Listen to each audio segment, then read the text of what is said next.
Mental Health and Recovery Services Board Trustee Meeting, November 18, 2025, to order, please. We could have a roll call. Ms. Bell. Here. Mr. Albright. Here. Mr. Arnold. Here. Ms. Banks. Mr. Brown. Ms. Carter. Ms. Crockett. Here. Dr. Elhai. Ms. Friedman. Here. Reverend Gordon. Here. Ms. Harding. Ms. Howe. Ms.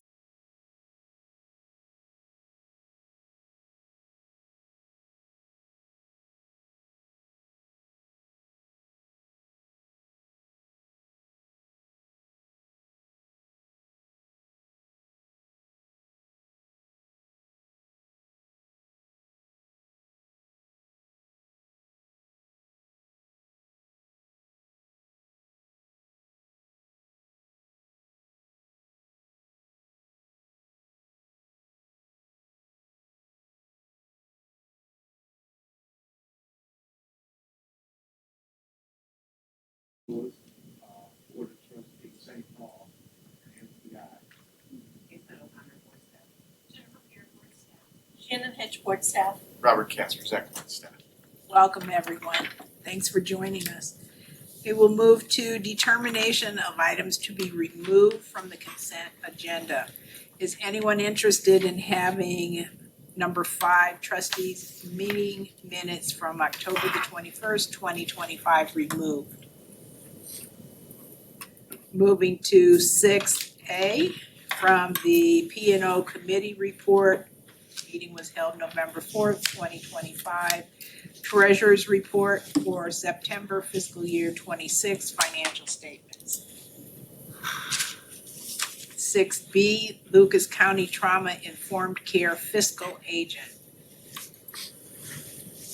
6C, Health Officer Designations.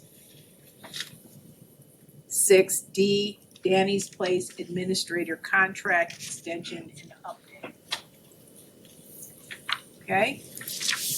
With nothing being removed from the agenda, the chair will entertain a motion to accept the consent agenda. So moved. Second. Okay, may we have roll call, please, Wendy? Major White. Yes. Mr. Salas. Here. Ms. Rodriguez. Yes. Ms. Howe. Yes. Reverend Gordon.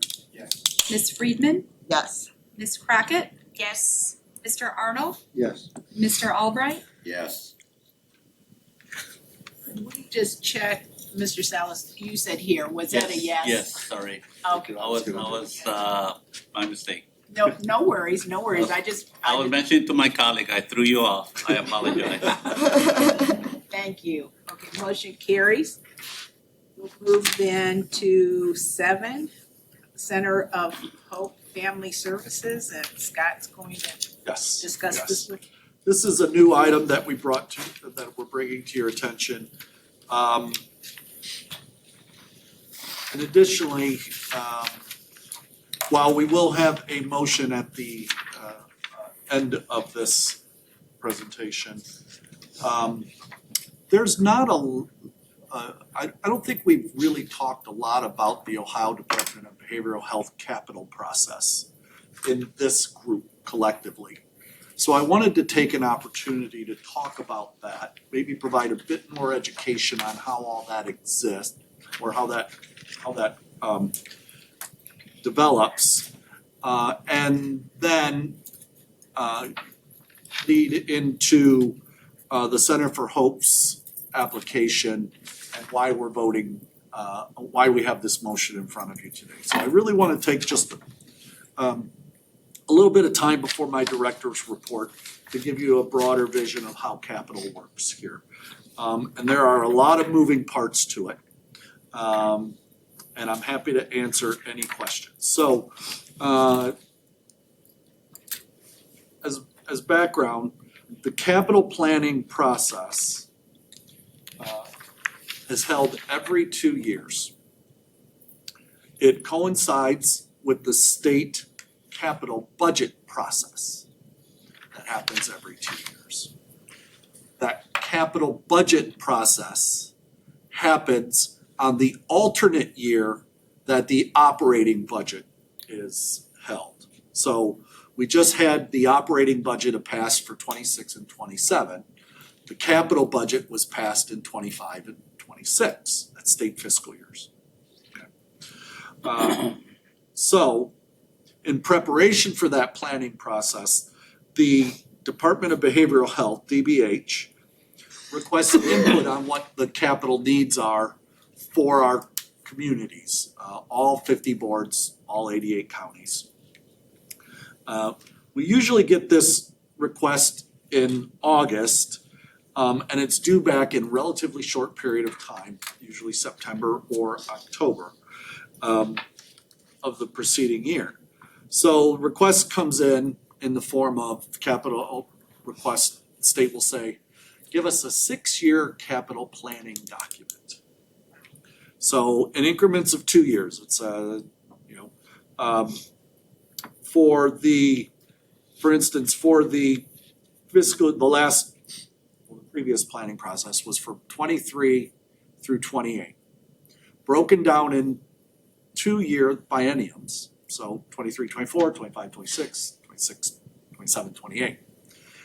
And they request prioritization of those applications to make up the whole process. So what normally happens is we send an application, it's a state standardized application to all of our contracted providers and say, tell us your capital planning needs. Be sure to identify which period you're interested in seeking capital planning or capital funds. And it can be more than one period. It could be, I want a project in 23, 24. I also want that project to be considered in 25, 26. And then I want to give a new project in 27 if we don't get any of those done or whatever, however they want to do it. And what we do then internally is we line up those applications for that fiscal year, for that fiscal period. And then we apply our identified priorities, either through strategic planning or stated priorities elsewhere, levy priorities, and then couple that to what our state priorities would be.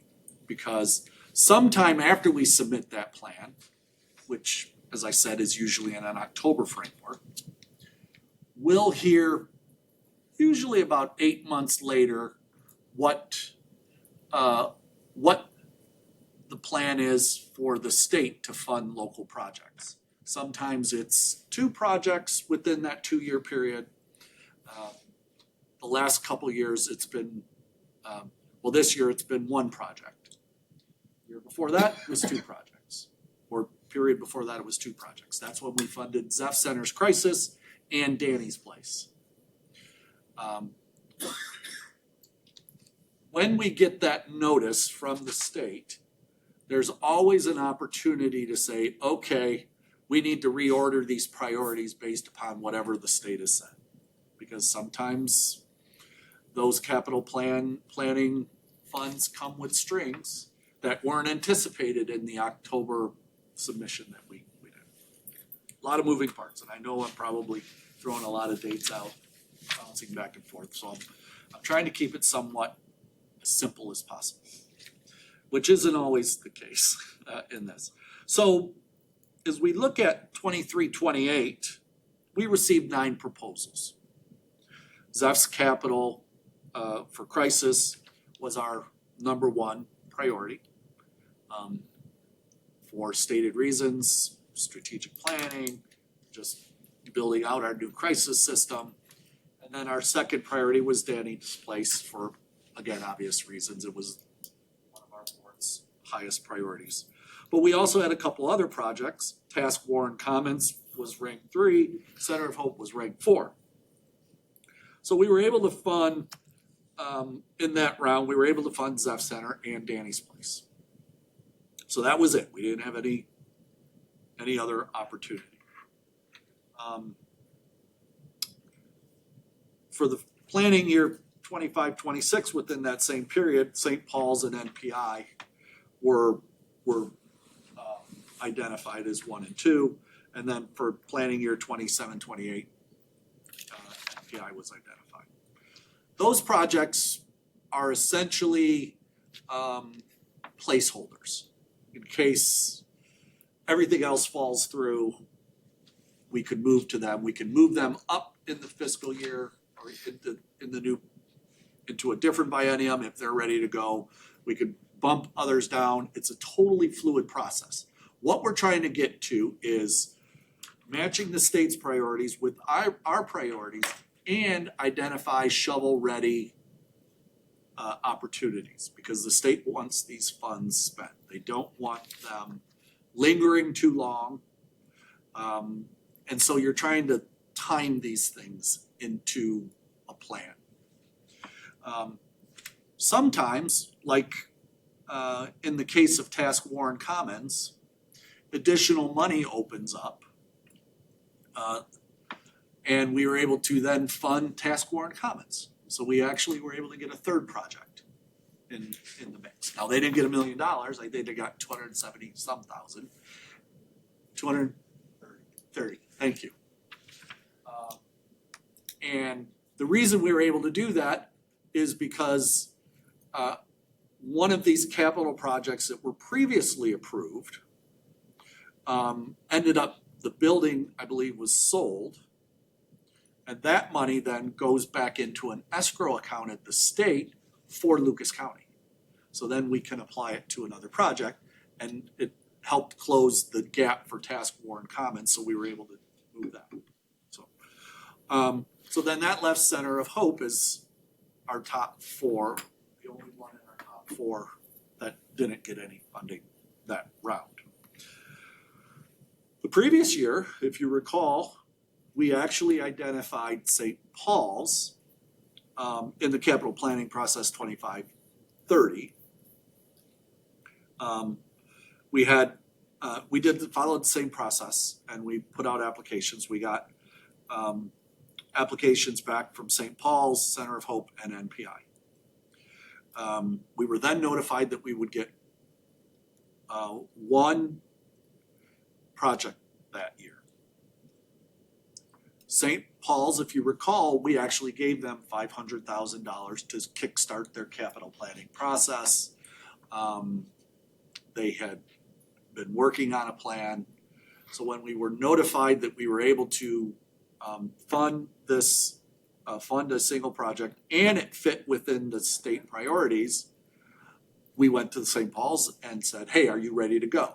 And they said, we'll get back to you. Got back to us, said, no, we're not ready to go. We don't have the funds available to move the project forward. We want to be pushed back down into a later year. So your next project, so we could go to our next project. Because the state during that period identified housing as a requirement or as a priority, Center of Hope was actually named our number 2 priority in that year, but because they didn't meet the stated priority, they were actually eliminated, and that left NPI as the highest priority for that year again. And NPI was actually funded. And a little bit after that, the state informed us that there was another pool of funding coming through the Capitol, and this was a somewhat irregular process, where they had what they're calling Youth Resiliency Capital Funding. This was a statewide competition, unlike the Ohio Department of Behavioral Health normal capital process, where we don't compete with anybody else. We get an allocation and we get our funding. This was a statewide competition that was focusing on a rapid response, meaning those who got in first and were ready to go got their funds. We had come to the party a little late, and so when I found out about the funding, I contacted Center of Hope and said, hey, I know you got kind of bounced out of this other process. But with a minimal tweak to your application, we could probably get you in this other process and make a run at these funds. And that's what we did. And then it sat for 6-8 months. And one day out of the blue, I get a call from the Department of Behavioral Health that asks me, is the Center of Hope Youth Resiliency Project still a viable project? I'm like, well, I don't know, because I've not had any communications with you guys on this. Let me check with Center of Hope. It was, Center of Hope had continued to work on developing their program. And so we responded, yes, it is. And the state responded affirmatively to that. And now we're off and running. Center of Hope has been identified as getting up to $1 million with a up to 75% of the total project costs. And one of the last things that they need to complete the project application is support of the board.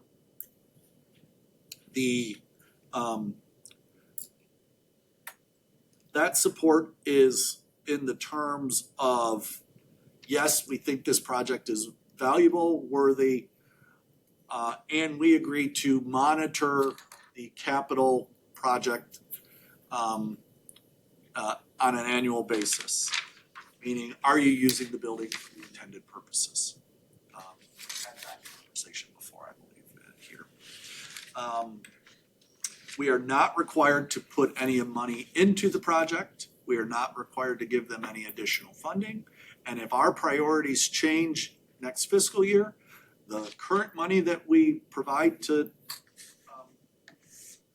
Center of Hope Family Services, and if that happened to go away, that would still be fine. I mean, it's probably not fine. Oh, but it's not tied to this capital process at all. And please, Family Hope, if you're out there, please don't think that we're making that suggestion. But I just want to give you the context of the whole process and the way that works. There's a lot of moving parts to it. It is very fluid, which is probably necessary when you're talking about visioning 6 years out.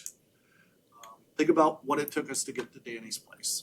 We started talking about that in 2019, and construction, I'm still getting bills for construction, right?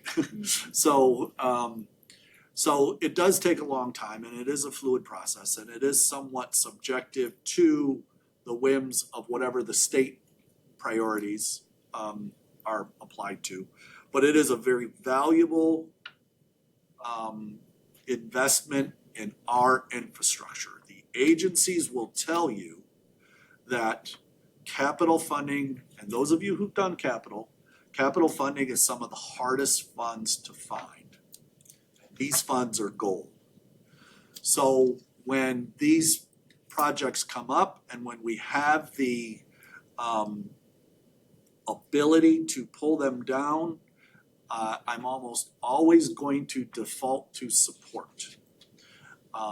And I'm always trying to maximize the dollar amounts because we get one project up to $1 million. So if we fund a project that is $100,000, we lose access to that $900,000 difference. So it's not we can spend $1 million, it's one project. So that's why we rarely, if ever, would consider a $50,000 this or a $200,000 that, because then we lose all that other valuable resource. And then those funds end up probably going somewhere else.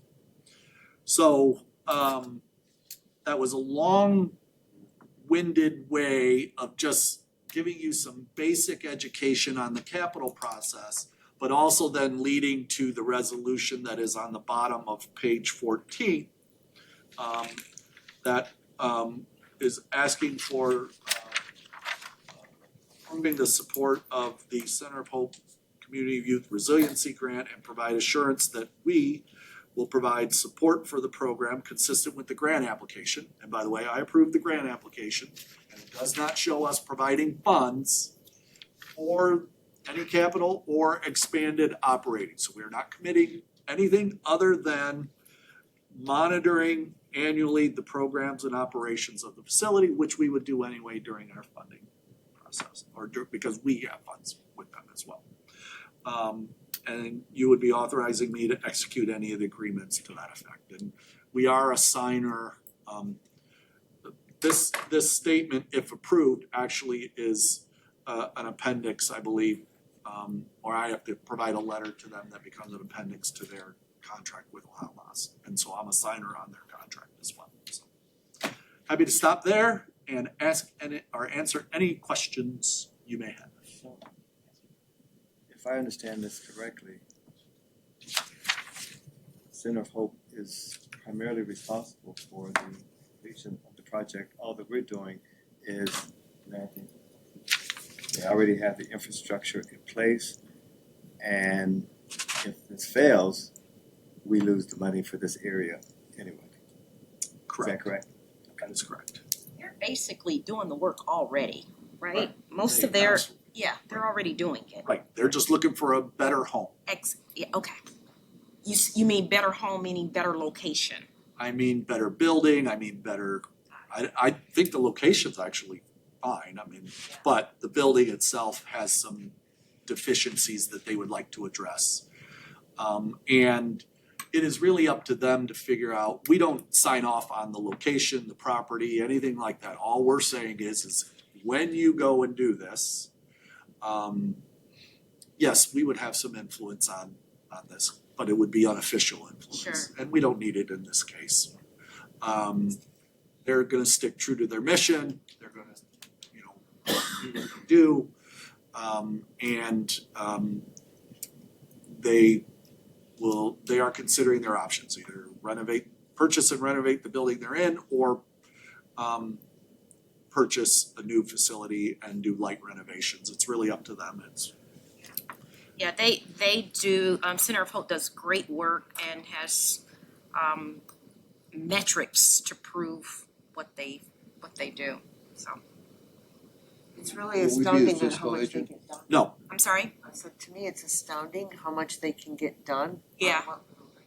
Absolutely, It's yeah. just astounding. the question was, will we be the fiscal agent? No, we're just simply the sign off, and then we do an annual monitoring, which we do anyway. I mean, we're in all of our agencies more than once a year to begin with, so. And does the monitoring go on in perpetuity? So it's a 20-year lease agreement, available 20-year lease agreement. So it's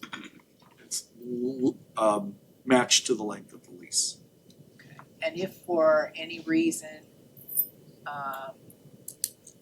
priorities changed and we weren't funding them, we would still be committed to monitoring annually and ensuring that their operations are consistent with.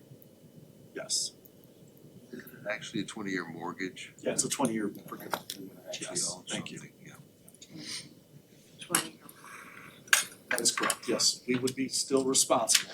And we do have a couple of those projects at agencies we don't fund, but they receive the capital that we're responsible to do that. So anything, in any breach of their commitment on the mortgage would be, for example, let's say they changed the operation of the facility, that would impact their mortgage. Is that right? I would assume they'd lose the Yeah, so, forgivability. I mean, because So my this is the way, concern is if we're here's not the way that funding, works. how we, Well, here's the way that works. So let's say they wanna change a scope. Okay. They can petition Department of Behavioral Health for a change of scope of Okay. service. okay, And in the cases where that has occurred, DBH has called me and said, are you supportive of the change of scope? And then they allow it to occur. Let's say, for instance, an entity has one of these grants, capital grants, but becomes insolvent. they can actually work with another agency to come in and take over that facility. And then that grant, that capital project, they assume the mortgage essentially to that and all the benefits of that mortgage. And so it's a very fluid, and in the end, they could just sell the building, keep the residual and pay back the difference that was unforgivable. And that's the amount that goes into an escrow account for use of for capital use at our discretion.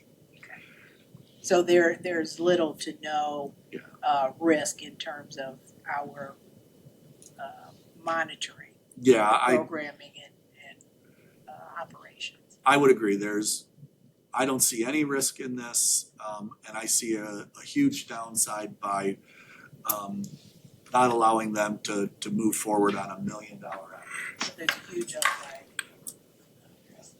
Okay, are there any other questions? Yes. This doesn't have anything to do with this probably, but what is a youth resiliency project and what did NPI use their money for? So NPI I'll answer the easy one first. So NPI traditionally rehabs either an existing housing unit that they have, so maybe a complex, or they go out and purchase an updated unit and then sell off the old stock to refresh their housing units. That's typically what they do. You know, my definition of youth resiliency and what DBH is considering funding across the state, it's very subjective. So as Felicia's indicated, they're already doing the work. So they're doing things like prevention work. They're doing educational mentoring and tutoring, anything that develops the assets of youth, the resiliency efforts of youth.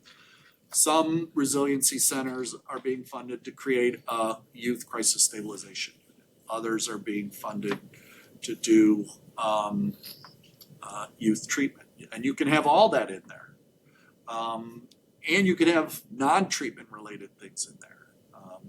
So there's a lot of scope and variety of services that could be brought under there. No housing, just operational programming. So this is also consistent with our current strategic plan with respect to focus and youth. And community, what is it, the Community Assessment and Plan, our CAP plan that identifies youth. Yeah, it is very consistent. Thank you for bringing that up. I should have actually wrote that in. That's why I said. Yeah.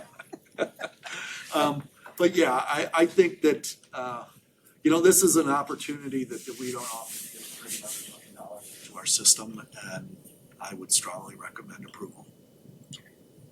So the chair will entertain a motion. I move. So moved. So moved. Oh, We're all over this one. Yeah. We're all like, Any yes, other yes. questions? If not, call for the motion. Mr. Albright, Yes. Mr. Arnold, Yes. Ms. Banks,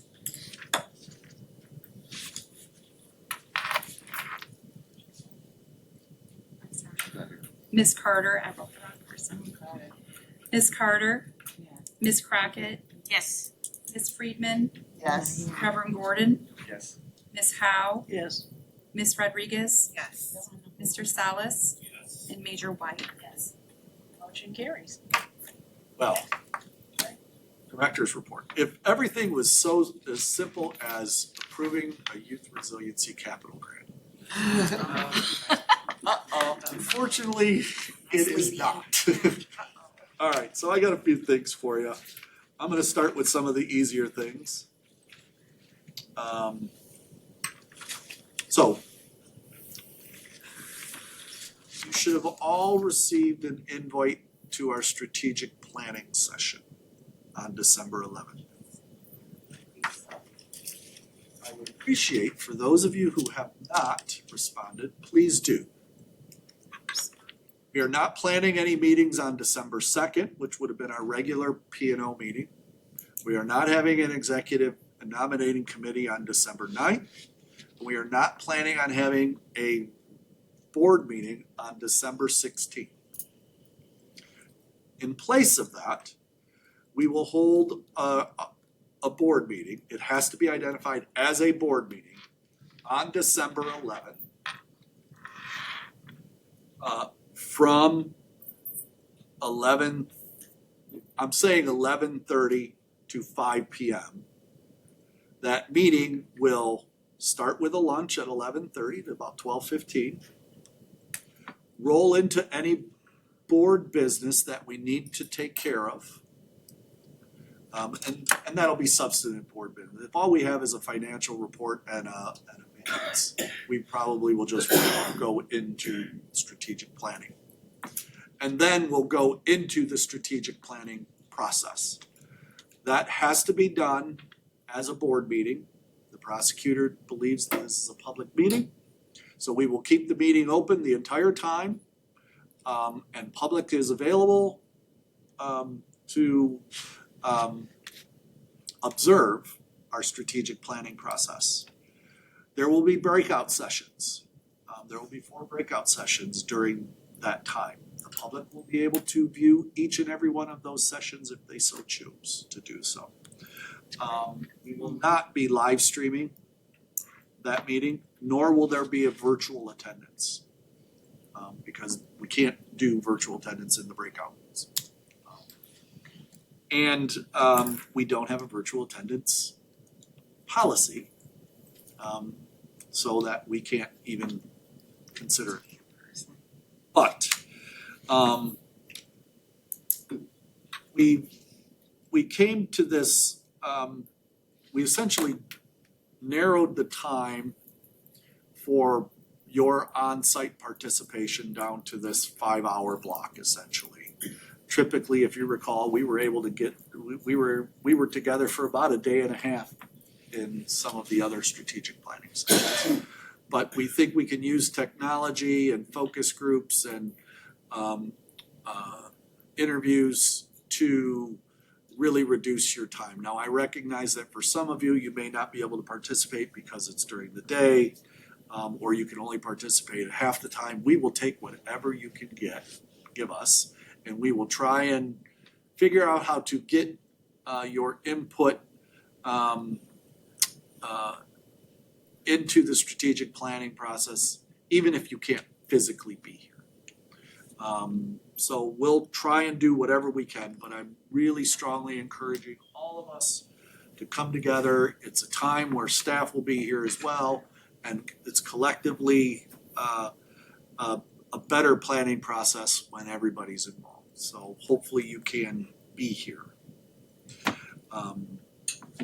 It will be here in this room.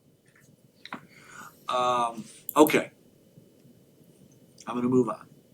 So, just putting it on your radar because it's gonna get on ours really, really quick. Actually, it's already on our radar. I don't know how many of you are following the HUD continuum of care changes. HUD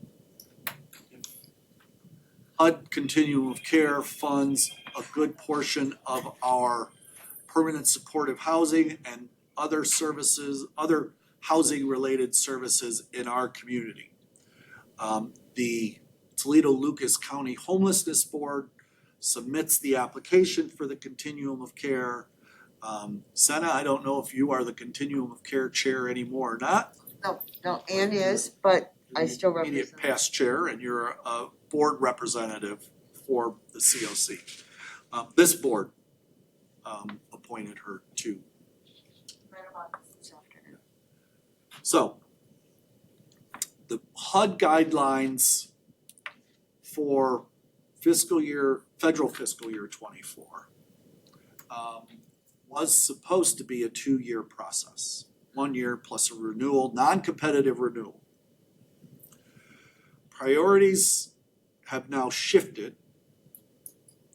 And instead of federal fiscal year 25 being a non-competitive year, they are moving it and just released a notice of funding opportunity, NOFO, for the fiscal year 25 funding period with different priorities than that of federal fiscal year 24 and different renewal burden caps. Renewal burden is the amount of existing program that you have in a community. And it essentially says you can use this amount of your current funding renewal burden, this type of service, this amount for that amount, and it all equals your total amount. Well, in most communities, your renewal burden for whatever amount you get is between 85 and 90% directed towards permanent supportive housing. In the renewal burden, for fiscal year for the new NOFO, that amount is capped at 30%. So I think we get about $3.5 million or so. I'm rounding. Most of that currently goes to permanent supportive housing. In the new round, they are prioritizing outreach, a move back to transitional housing, treatment services, other things that, while are awfully important, are not consistent with our community's housing first modeling and the research around housing first. Our community adopted a housing first model. We invested heavily in a housing first model. Unison does a fantastic job of managing that project for us, and now we're starting to see that COC NOFO is moving away from housing first, at least the difference between the 30% and whatever ours is, and I think it's Housing first is no longer even allowed. so. Why is that a concern? Well, we move from a 85 to 90% renewal burden in permanent supportive housing to a 30%. You leave unfunded units of permanent supportive housing in its wake. In Lucas County, that number is 600. Closer to 700. So that's 700 people or? That's 700 units. Okay, so it's Oh, more than units. Lose, that's It's about 700 people. it's a little bit, I think it's 623 is the number or somewhere close, if you just math it. Yeah, you're right, Scott, when it comes Yeah. to units. Those are units, so you're losing the subsidy tied to those units. Now, we might not lose the money in our community, but you could because you don't know what the competitive process is gonna look like. But when you start to break down those units, guess who is in the majority of those units? Individuals with mental health disorders. Now, also, because Neighborhood Properties Incorporated is one of the largest receivers of HUD COC funds, guess what entity is going to be disproportionately impacted potentially by those changes?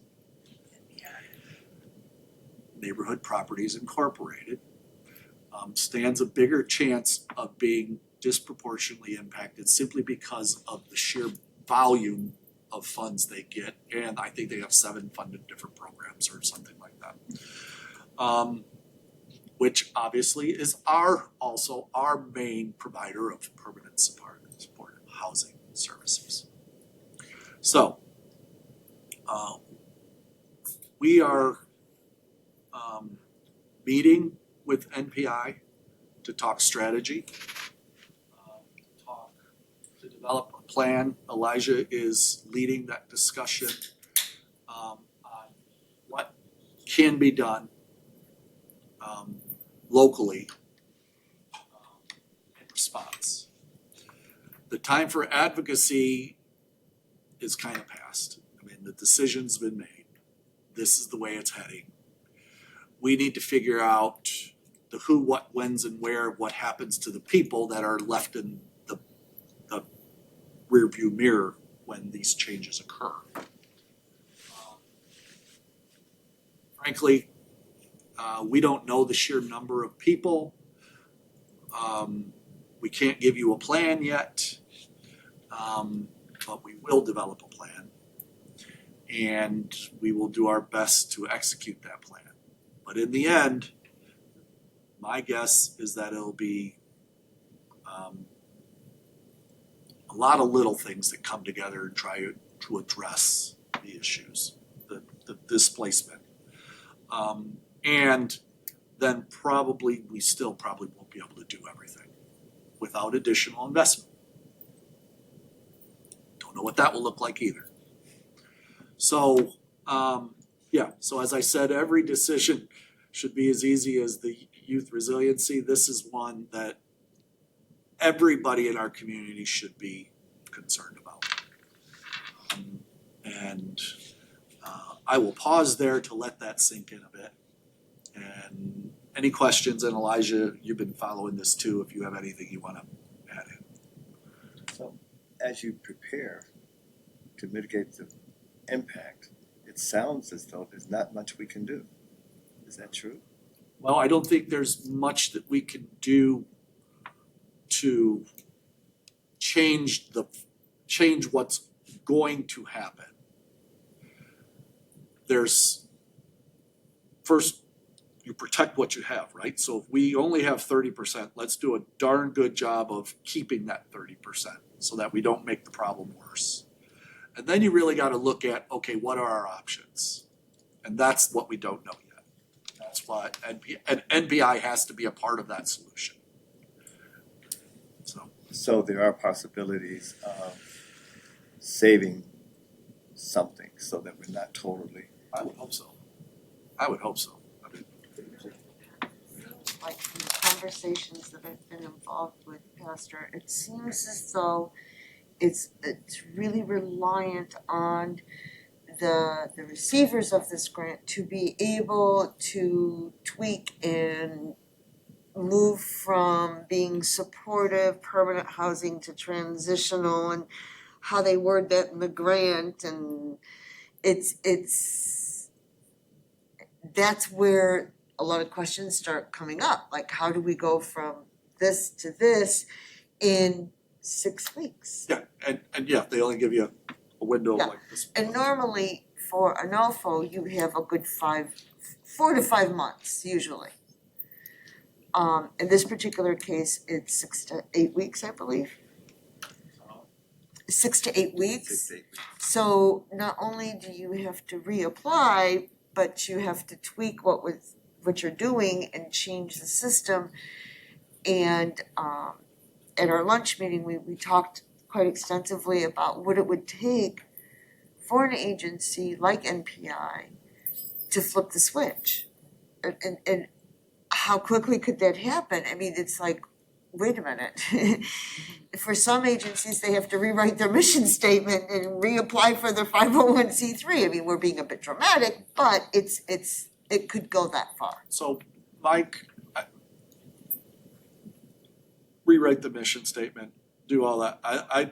I'm not too concerned about that. I'm concerned about they have mortgages on these properties that they lose a subsidy on, and now they become very soft in their financial positions. And what other money is coming in to offset those properties? And will that allow the priority? Can you change the mission of that site? You know, that the purpose of that site and will all the funding sources allow that to change? And I think there's a lot of complications that only someone like NPI who has a professional background, and maybe David, you probably would be able to have some of those insights as well. I think, yeah, I mean, there's strings with Section 8, that's for sure. True and why? Who and why what? Why were these priorities changed? And they're gonna lose funding. You can't say. I will say that my understanding is it was an executive order given to HUD.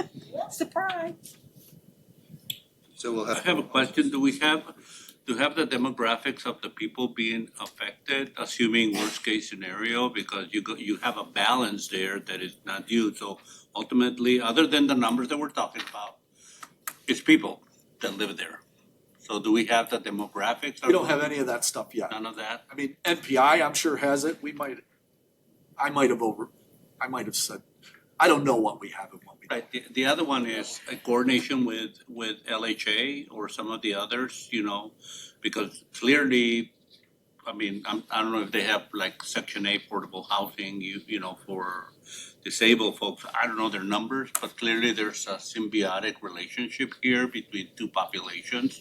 We will need, well, first of all, Sangor is part of the homelessness board, so he's giving us information as well. One thing I could tell you for sure is there are not 600 vouchers, LMHA Section 8 vouchers laying around unused in Lucas County, so it will have to be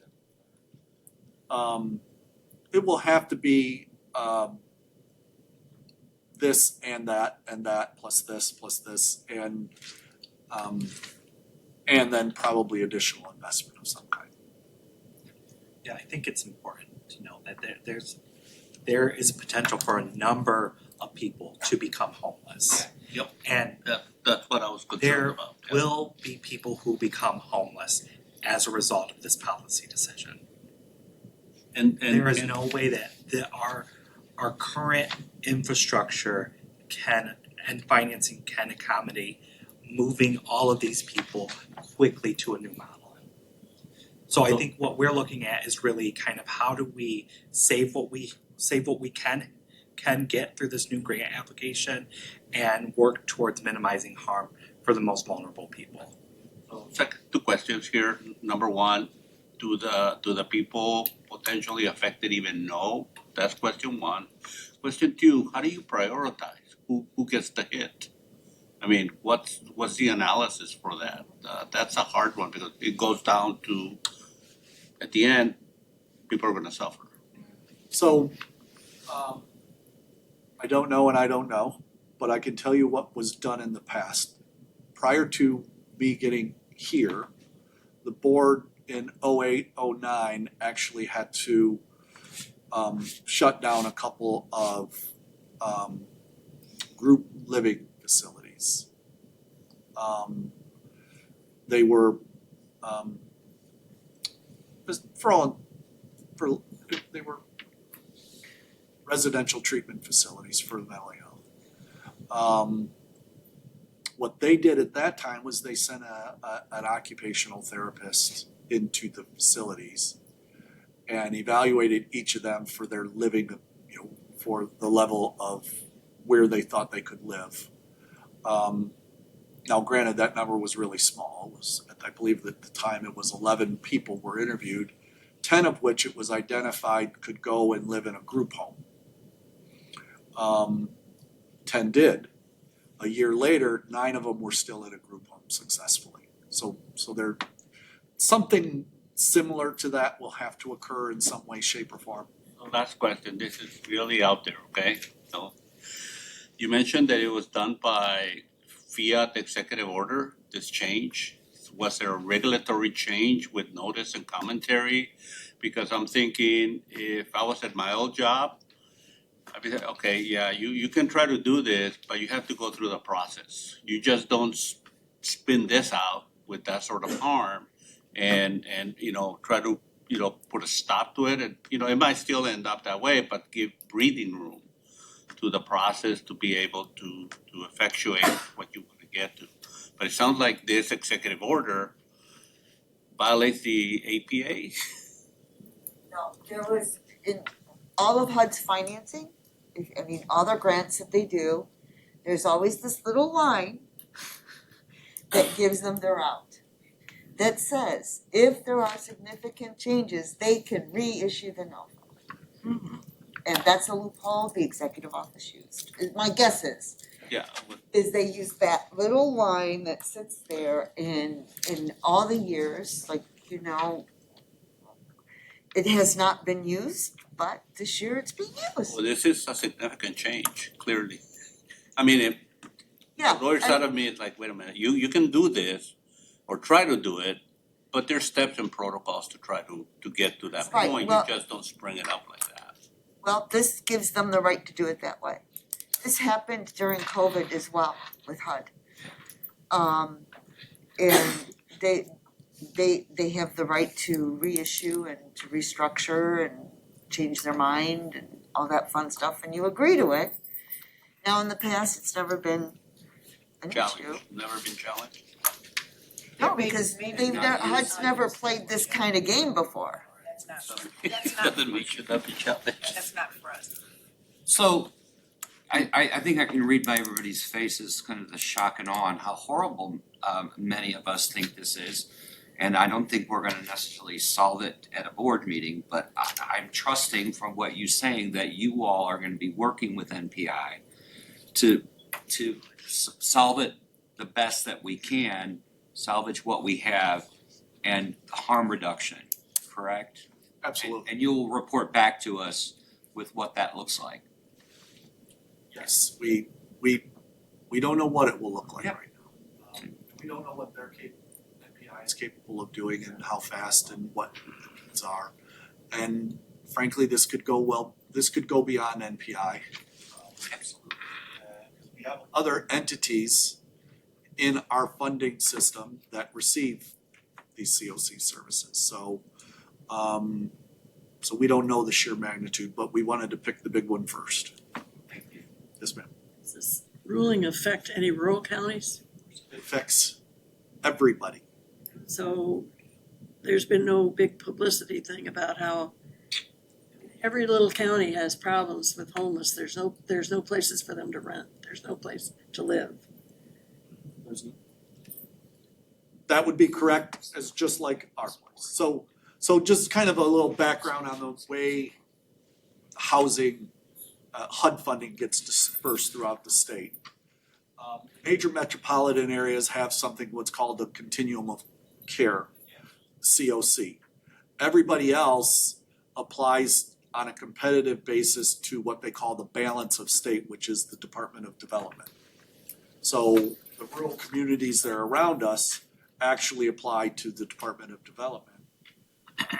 And we get to handle our own business, just like the other major metropolitan areas. Stay tuned. Yes, there is a lot more to come on this. Before we, jump into a lot of problem solving, I need to bring it to you guys so you know what's kind of coming down the pike here.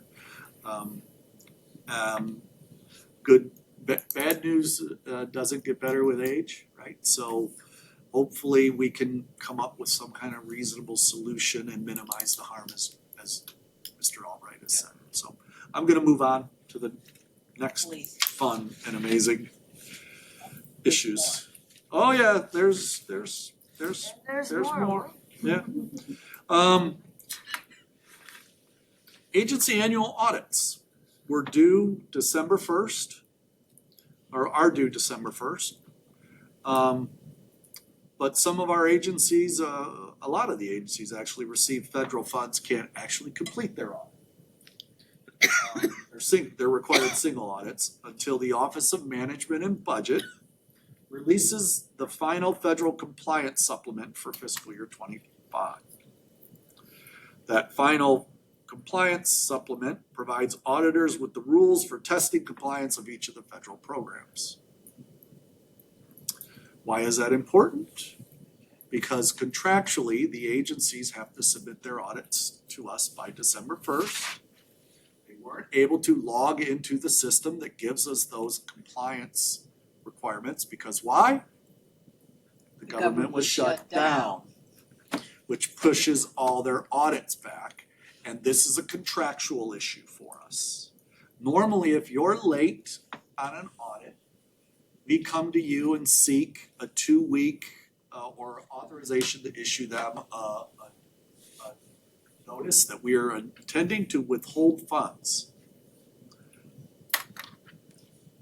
We can't do that in this time frame. We can't do that. We can't even tell you though what the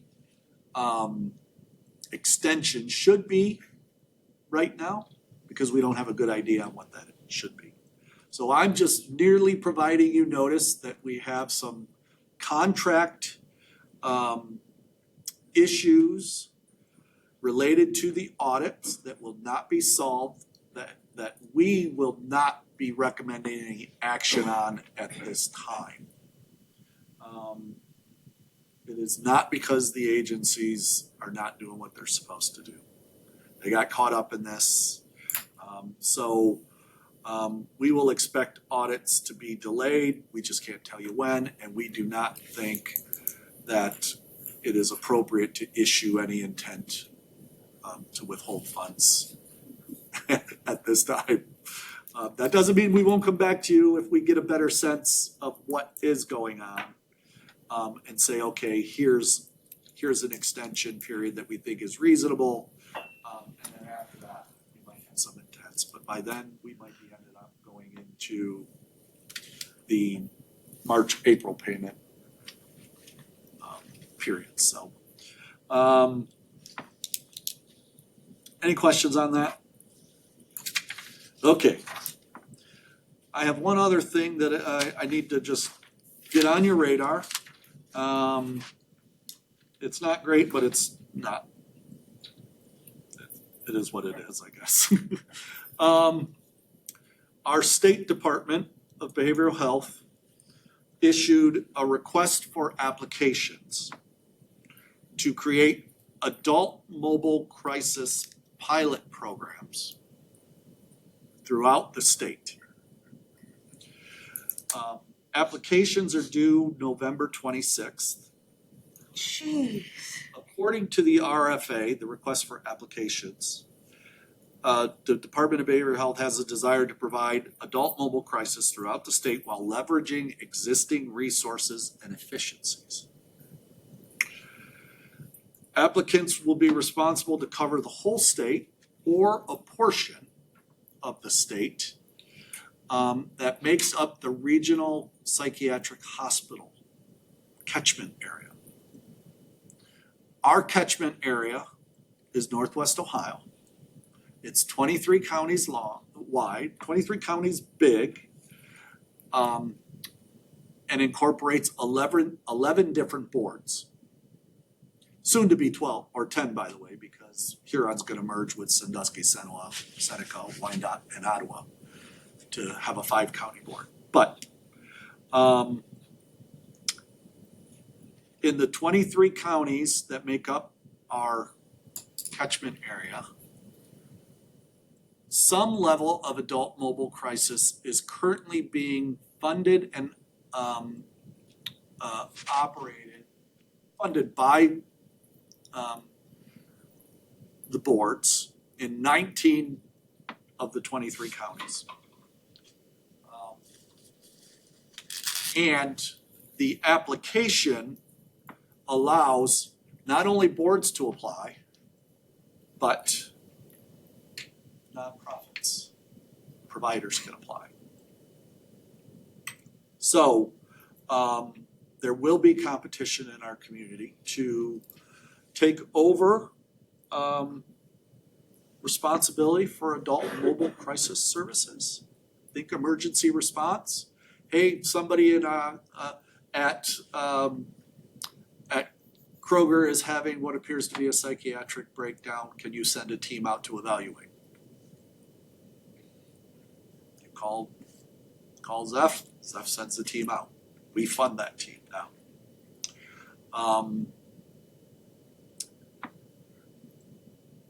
the boards that make up this region have decided that we will make, we should, as a collaborative, make an application. We have taken the step to hire a grant writer, and they have identified, the boards have identified that Lucas County should be the lead because we're the biggest in the community. We have the most bandwidth to get this done.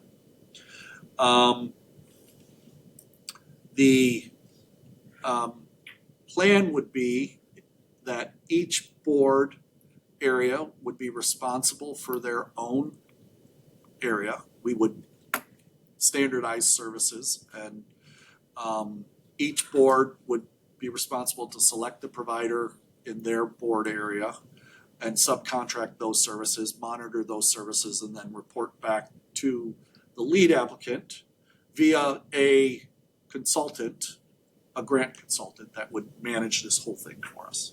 It's a 1-year pilot. My sense is that it would be funded multiple years. It's traditionally what they've done. But there is some concern about sustainability. I have less concern about sustainability than I do about some other entity coming in and doing this work. Because A, they don't have the systemic vision, nor could they ever develop the systemic vision for how these services interact throughout our community. Also creates complications with simple things like health officers' approvals. You guys do that. Pre-screening, who gets to pre-screen for hospitals? Our hospital access program.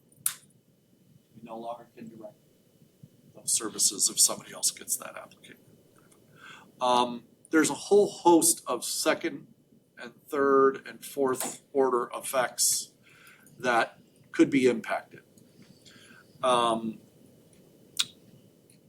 If the award is granted, by the way, the application's due on the 26th. The state says they're gonna turn around notices by mid-December for operations on January 1. I don't give them enough.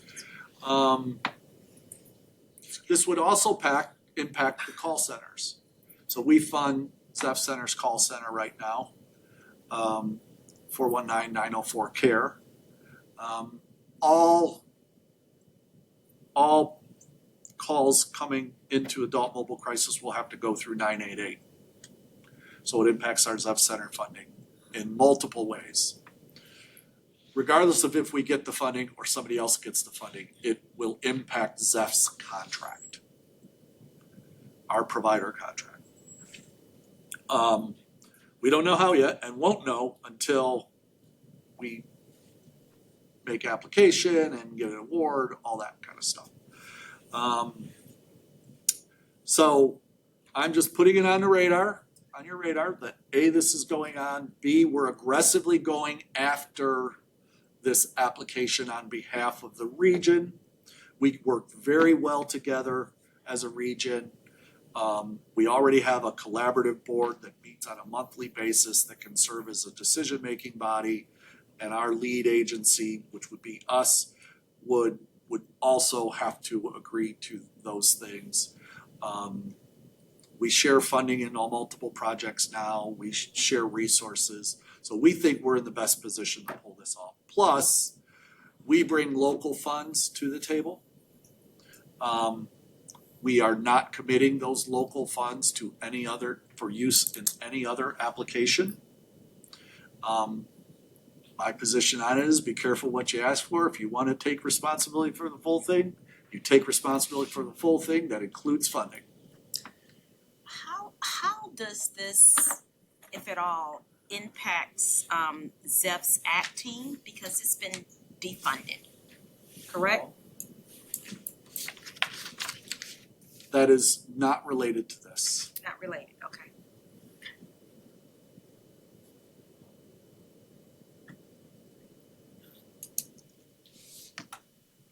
You know, I appreciate your leadership and I know that you are going full gusto to keep it within the bounds of reason, and that's all I have to say.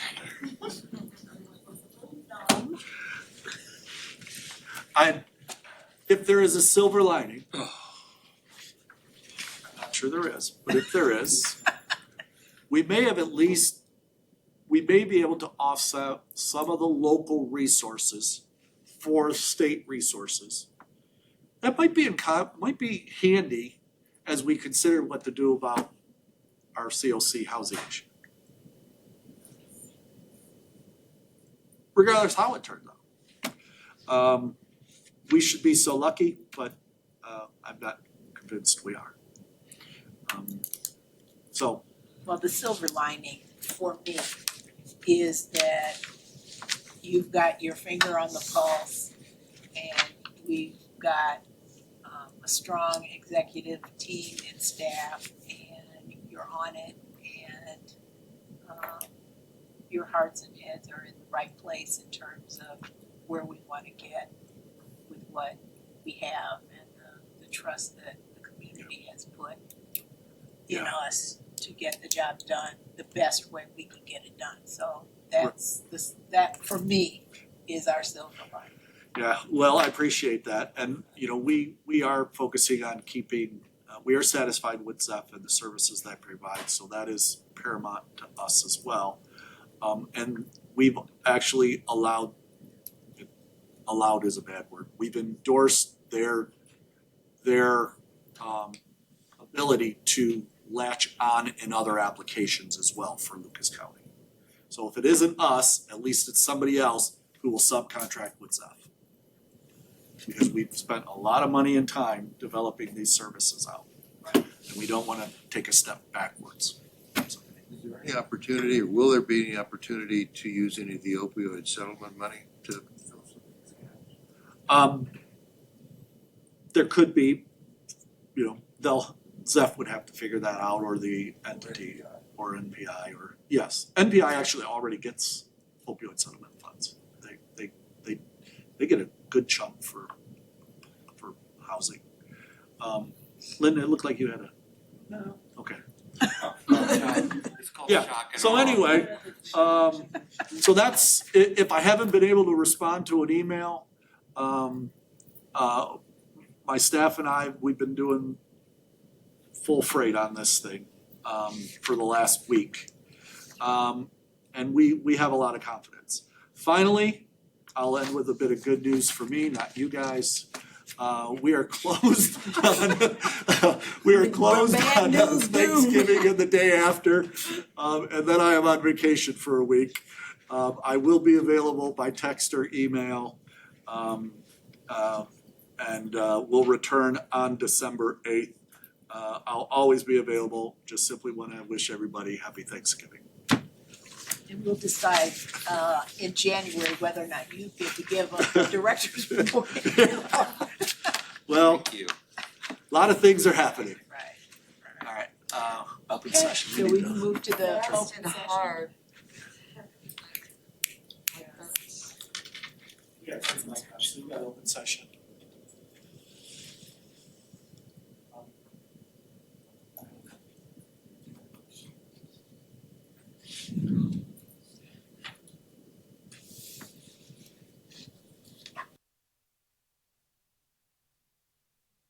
If I sound frazzled, it's been a long day.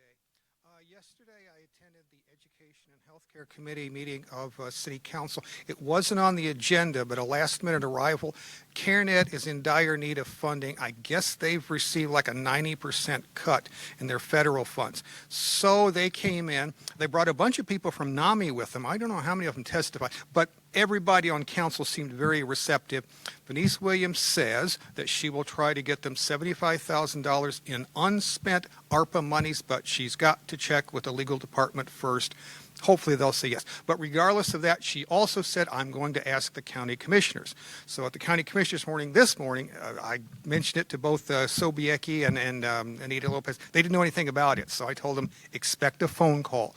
But CareNet desperately needs money. If you're not familiar with what CareNet is, that's what Jack Ford started like 20-something years ago, and they assist people with severe debt in Lucas County. So we'll see what happens with that. It was an extremely chaotic meeting at County Commissioners this morning. There was a small but vocal group that were there to complain about the data centers. If you're not familiar with that, they're going to pollute the land and they're going to cost a huge amount of money, and do we really need them, blah, blah, blah. And so the County Commissioners did something they do not do very often. At the end of their regular agenda, they let them speak for like a half an hour before they went into an executive session to take care of the county business. You will see that on the news tonight. I think everybody got interviewed on that. And then during the actual meeting, they heard from both the director of the homelessness board and from 3 Zeph Center employees about the Youth Hope Project. Okay, and they will declare both National Homeless Awareness Month and Youth Hope Month as November, and they had their pictures taken. They got an earful about how bad it is. I do not know if you're going to see it on the news tonight because the canine care control people were there. They're going to sign a new contract for veterinarian services, and as soon as they were finished, the TV cameras chased them out into the lobby so they could interview them. You will see that tonight. Hopefully you'll see something on this dire need for homeless services. They made it very clear that the federal government's making it extremely difficult to continue the good work they've been doing. Definitely Harbor will once again provide EAP services. They advertised in August. Harbor was one of 4. They will continue to do that. I guess they have a 1-year contract and then 2 opt-out years. And then, if I understand this correctly, they signed a memorandum of understanding between the county commissioners and the area office on aging. The price of food is really going up. They have a budget of $222,000 that's meant for other than Toledo, all of Lucas County. They fund both mobile meals and trio community meals. The prices are going from like $5.51 to like $7.75. So the memorandum of understanding says that the area office and aging will spend their money the best they can, and what that means is they probably will not be able to serve as many people as they have in the past. They'll look for other sources of funding, but the price of food just keeps going up, and the price of doing business of serving the elderly just keeps going up. City Council, as we speak, they are approving the 3010 Douglas Road. It's going to be a treatment facility there. It's going to be 4 parcels of land. It's pretty big. Nobody showed up at Plan Commission, so that's ready to go. It's basically at Douglas and Central. I can't find out anything about 835 Belmont. That's supposed to be a group home for at-risk teenage girls. They applied in July. They're on hold. They haven't withdrawn. They're on hold. They're probably waiting to see if this text amendment regarding group homes being 500 feet from each other, they're probably waiting to see what happens with that. But if they don't react by next July, they have to pay another fee, and they will start the process all over again. Last week, I can't even remember what committee it was. They heard about this Criminal Justice Coordinating Council. They had lots of good things to say about this board. Judge Coleman was there. And when they were the handout can best be described as microscopic. Matt Cherry turned to Teresa Morris, "Can I borrow your glasses to read this?" And Hobbs said, "Can I get a magnifying glass?" But they gave a lot of information about what they do, and when they were finished, they got an earful from City Council of what they're hearing from their constituents, that we're seeing more mentally ill and substance abusers causing a variety of problems, and more needs to be done to address those problems. So everybody said what needed to be said. And if I can't editorialize, last week it would have been the Mobility Committee. The director of TARDA appeared. TARDA is calling these cuts additions. Well, they're going to add to some bus lines. They're going to take away from other bus lines. There's going to be winners. There's going to be losers. If you don't know, TARDA continues to believe that they can market themselves to people who have cars. And in the wintertime, they will leave their nice warm car at home and they will stand in the cold to catch TARDA bus. Is that gonna happen? I don't know. But I can tell you that the city council members were just delighted. But come January the 25th, there will be cuts. The biggest one is going to be that after 6 p.m., service is going to go from every half an hour to every hour and a half. It will have a huge impact on elderly, minority, low income, disabled, and all that. It's going to make more difficult for people to get to their treatment facilities. Now, I just mentioned the facility over on Douglas. Good example. Right now, you can walk out to the door, you can catch a bus 20F. It'll get you to Franklin Park Mall in about 5 or 6 minutes. Once you get there, there's a variety of downtown and crosstown buses you can catch. You've got 3 places to wait for the bus that are sheltered. That comes to an end January the 25th. You probably have to catch a, 20M and go to Westgate, and there's no shelter there. If it's raining, you get rained on, and you'll have the same problem coming back. That's a perfect example. We're going to see places that have a fixed TARDA line for as many years as I can remember, and those will be gone. And your best option would be to call the TARDA Flex program and wait for a bus to come out to you or something like that. But to the best of my knowledge, TARDA has had all of the public hearings they were required to have, and they've appeared before City Council. I appeared at their first one, and I think I was one of 4. There were more TARDA employees than there were at that public hearing. And nobody showed up last week when they addressed the mobility committee. So these cuts are a done deal. And come January the 25th, and I'm willing to bet it'll be a polar vortex with ice and snow everywhere, you will see elderly people wandering around downtown. Where's my bus? I've never seen it fail. These are the largest cuts I've ever seen that weren't financial in nature. TARDA's got money, but they are marketing themselves differently, and editorializing it. They do not want to be seen as only serving low income. They hope that these cuts, additions, whatever you want to call them, they hope that it will increase their ridership. So that's my editorial comment on that. Thank you for listening.